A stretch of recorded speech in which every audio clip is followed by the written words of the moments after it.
Where the Mountain Meets the Moon, Chapter 29. Minley's scream seemed to freeze in the air. The tiger leapt at her, his scowling mouth glittering with pointed teeth, his blade-like claws rushing toward her. Minley knew there was no escape. But a flash of red violently knocked the attacking claw away. Minley gasped as Dragon roared, the tiger's claws ripping into his arm. With the brutal force of his other arm, the dragon threw the tiger back, forcing it to fly in the air. "Go away!" thundered Dragon, in a voice that even made Minley quake. She would have never imagined Dragon could speak that way. The tiger glared like a spoiled child. Minley could now see that it was not an ordinary tiger. It was bigger than a horse or buffalo, and it was a dark, dusty green, like the color of sand dirtied from ocean foam. Even in the dim light of the moon, Minley could see its eyes glower with malevolence.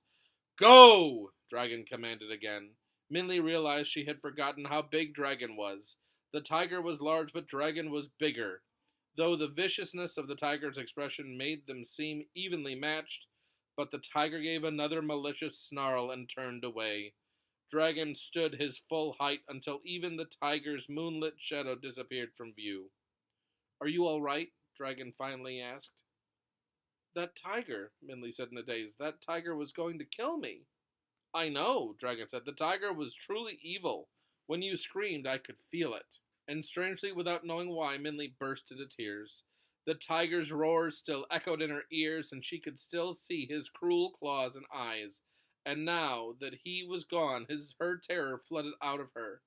"It is okay," the dragon said, gently putting his arm on her shoulders. It was then Minley saw the 4 long gashes bleeding on Dragon's arm. The tiger's claws had been sharp, and the slashes were deep. Minley shook herself and brushed her tears away. "You're hurt," Minley said, looking at the cuts, which were already starting to swell. "It is all right," Dragon said. "Don't worry. Dragons heal quickly." They walked back into the cave, and Minley poured water on the wound to clean them. She wrapped her blanket around Dragon's arm, but it continued to slowly bleed.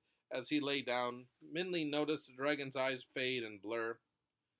"I'm starting to feel strange," Dragon said huskily. "Perhaps I will sleep." "Okay," Minley said. "You sleep. Maybe when you wake up you'll feel better." But Minley felt as if she had swallowed a frozen rock. Something was wrong with Dragon. She knew it. Throughout the night his breathing grew hoarser and his skin was damp. Every time she unwrapped the blanket she grimaced. The ugly wounds had turned black, and evil-looking liquid was starting to seep. Minley shivered, and it was not from the cold. "He's getting weaker," Minley thought. "Something is very wrong. I have to do something. Dragon needs help, but I don't want to leave him.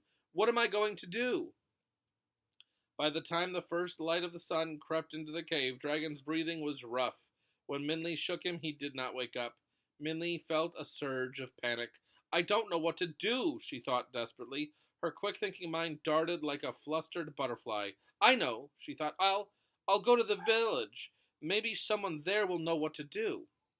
Minley stood up and whispered into Dragon's ear, "I'm going to get help. I'll be back soon, I promise.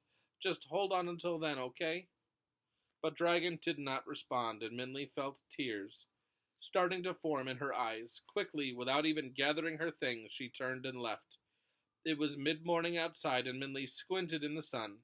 The wind still blew bitterly, but she didn't even notice. Instead, Minley began to run toward the patch of yellow in the distance. That's the end of chapter 29.